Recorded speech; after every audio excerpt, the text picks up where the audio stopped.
Right, so hopefully you've watched the video I posted previously about the twin turbo and basically the story of the twin turbo from start to where it is now. And on the video I was saying that the car is as close as it's ever been to being done. The car starts, the car drives, it's on a base map. It was pretty much just needing, it needs rewiring, it needs some fuel lines doing and fuel pump and stuff like that I've already got purchased, and a few bits and bobs. So anyway, since that video, a few things have happened. The biggest thing that's happened, sorry about the noise in the background, my daughter is unpacking my Hoover. But yeah, so the biggest thing that's happened is I've had to strip this blue, well, it's not even an R32, but yeah, if you would have seen in a previous video where I walked around a unit and showed you the cars that I had in, this was one of them. It had a big Sidewinder turbo on it, built engine, blah, blah, blah, blah. And I'm not going to get into it too much because I did touch on it on Instagram. So if you're not following me, make sure you follow me. It's anton.levelup. But yeah, this was an all-out track car, basically. Not track car, drag car. I'm talking, it was built to go in a straight line, come back, and that was pretty much it. Like, you couldn't drive it around, nothing like that. I bought it with the intentions of finishing it because it was a non-runner. It needed loads of work doing. And then as I started digging and digging and digging, I realized that it needed a lot more work than I was willing to do. And I found a few bits wrong with it. And like I said, I'm not going to go into it too much because it's all been rectified to a certain degree, but it's meant that I've had to break the car, unfortunately, because I was a massive fan of this car. I followed it for years. I know the person that built it quite well. So yeah, it was a bit upsetting to have to do this, but it is what it is. It's done now, it's in bits.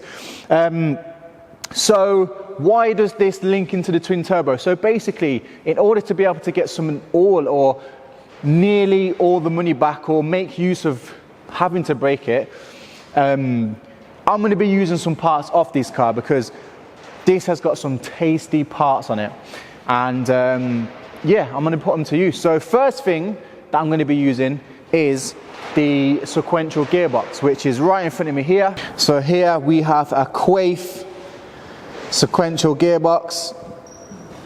Now these are around £10,000 new. Comes with a shifter obviously as well, and that engine had an uprated flywheel and a clutch kit as well. So like basically to soften the blow, I'm going to take that and put it on the twin turbo. There's also a few other bits on there that I'm going to take off. So it's got a fancy, it's got a P Motorsports intake, which I'll get and show you. I've already got a P Motorsports intake on this, but this is a dual plenum intake. So I'm going to take that one. Basically what I'm doing, right, here's what I'm trying to do.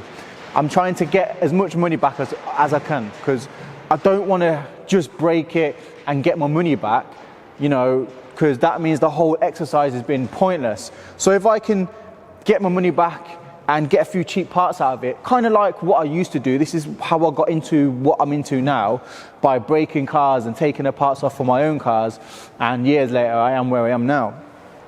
So yeah, I'm going to take advantage of the fact that I've got a fully spec'd out car here that's got so many parts on it. Let me just show you, in fact, because so obviously we've got the Quaife gearbox. We've got the uprated flywheel and twin clutch. We've also got an uprated drive shaft, solid drive shaft, good for silly amounts of power. We've got these AEM smart core packs. It's also got, I haven't got it here actually, but it's got some fancy wiring connectors. Now my twin turbo does need rewiring. I did rewire it a long time ago, but I had to pull it apart and put a standard loom on it for reasons I'm not going to get into now. Not my fault, but it's done now. So that does need rewiring. What else has it got on it that I'm going to be taking? So I'm toying with the idea of using this engine management system, which is a Fueltech T600. Now, believe it or not, because some of you might not know, because I didn't know myself, this is the screen for the speed. It's also a touch screen, and it's also the ECU. How sick is that? So I've got a full EMU black setup for my twin turbo, which I've only got the ECU fitted at the moment, but I've got a dash, I've got a switchboard like this, I've got a PMU which this has got as well. I've just bought everything out of the catalogue basically for that. But I'm toying with the idea of selling all of that and using this, because it will be cheaper for me to do this, and I'll be able to get some money back out of the EMU setup, or ECU master, or whatever it's called, I can't remember now. So yeah, I'm toying with the idea that I'm 50-50 on that. What I am going to be taking is the pedal box as well. I've got a tilt and pedal box in there, which will help me a lot, because currently on mine, let's go around to it quickly,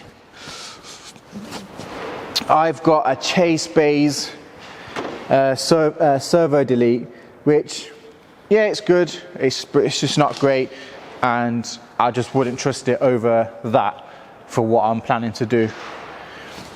So what else are we going to be taking off this?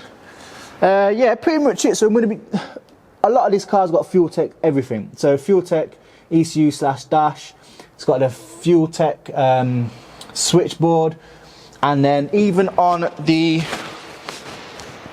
sequential shifter, it's got the Fueltech shifter knob, which I think acts as a sensor for when you want to flat shift and stuff as well. So yeah, I'll be taking that off. In fact, let me go and get the intake as well, because we're probably going to be fitting that today.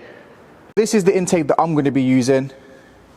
Again, it's a P Motorsports, and it's been made in a way that it allows you to run 2 sets of injectors, so you can run up to 12 injectors, which is what that other car was running, which was 2,200cc injectors each.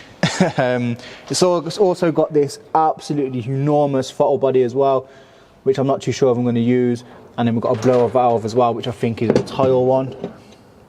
Yep. Oh, you can't see, it's a tile one. Yeah. So I'm going to get that integrated as well. I've obviously kept a lot of it. I'm going to be keeping the manifold for a future project, hopefully. I mean, if I get a good offer, like a really good offer, I will sell it all, but for now, this is pretty much why I bought the car. Like, I'll put a picture up while I'm talking, but this is a thing of beauty. And funny enough, this is the same company who built the manifold for my twin turbo. We've got an electronic Turbo Smart wastegate there, and obviously we've got the huge turbo. So yeah, I kind of want to keep all that, and the reasoning behind fitting this is because in the future, because obviously I've already got the pipe work, if I decide to get rid of the twin turbo setup and put this big single one up, I'm like a percentage of the way there already by fitting that, because the pipe work is already plumbed for it. That's my thinking behind it anyway. Yeah, so yeah, like I said, that's my thinking behind it.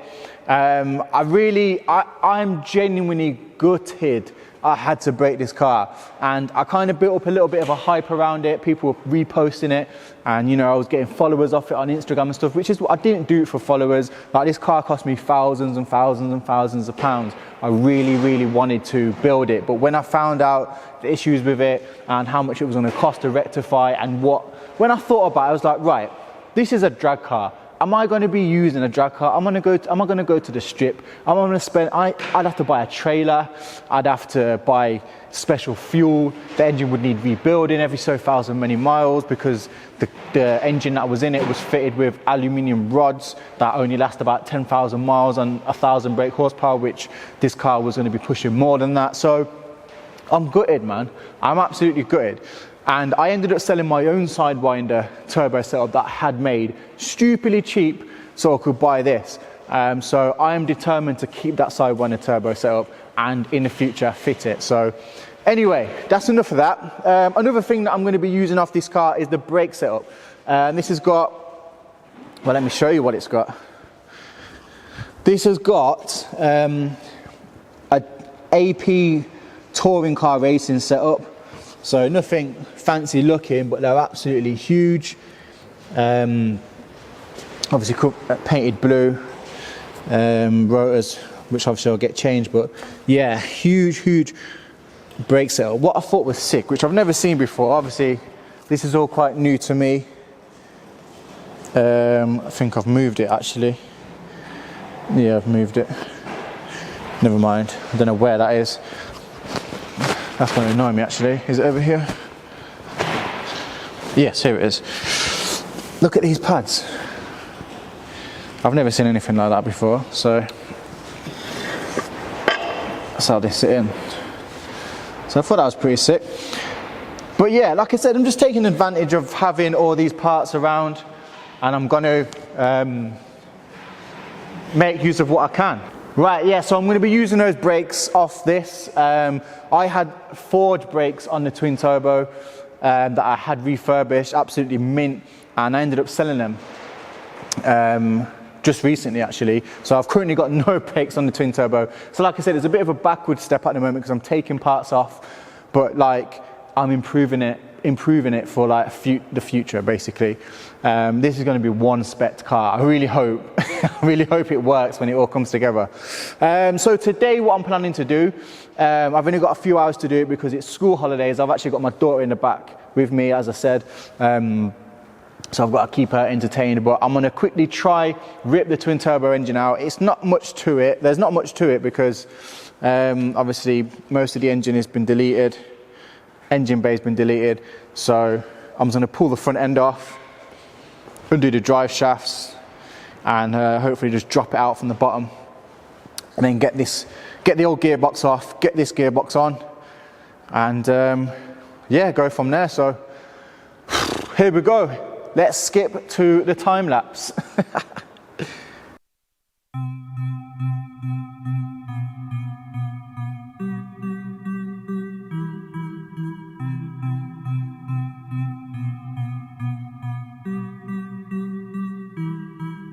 Westy on Productions.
Right, that's the twin turbo engine out.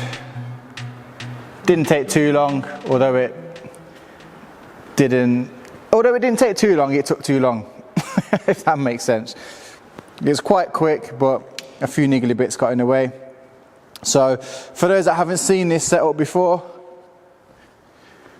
can get a bit of a look now how it's done. So this is all custom made. I had all this done by ZK Fabrications. Like I said, if you haven't watched it, go back and have a look at the video talking about this build from start to now. I say finished, but from start to where you see it now. It's undergone a lot of work. Intake manifold's off. The P Motorsports intake manifold is off. I have sold that, so I need to get that packaged up and sent out. This is beautiful, absolutely beautiful. It's annoying because it's got a few marks on it and it's a bit dirty, but I've not really used it. It's just been on the car for startups and stuff, so yeah, beautiful. I don't know if you saw in the video, but I did offer this up to the engine, the new to me P Motorsport manifold. I offered it up to the engine and it didn't fit, annoyingly, because the alternator's in the way. Now I haven't got the engine with me out of this car. It's actually in London at the moment. Long story behind that. So I'm gonna have to see if I can get the alternator moved to maybe where the aircon used to be, the aircon motor used to be, or something like that. I'm sure there's something online. I'm hoping so anyway. But yeah, that's where I'm at. I need to whip the gearbox off. However, it's 5 o'clock, the dog needs feeding. My daughter wants to go home and get some food.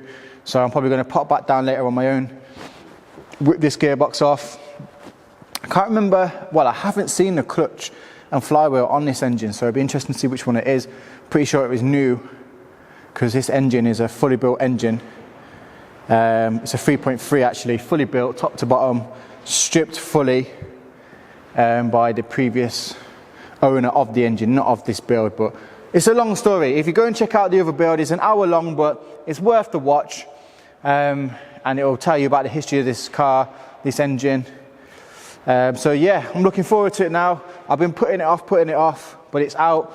I needed to, so what I did to keep myself along is I've sold the manifold and I've sold the CAE shifter as well out of this car that I'll put in.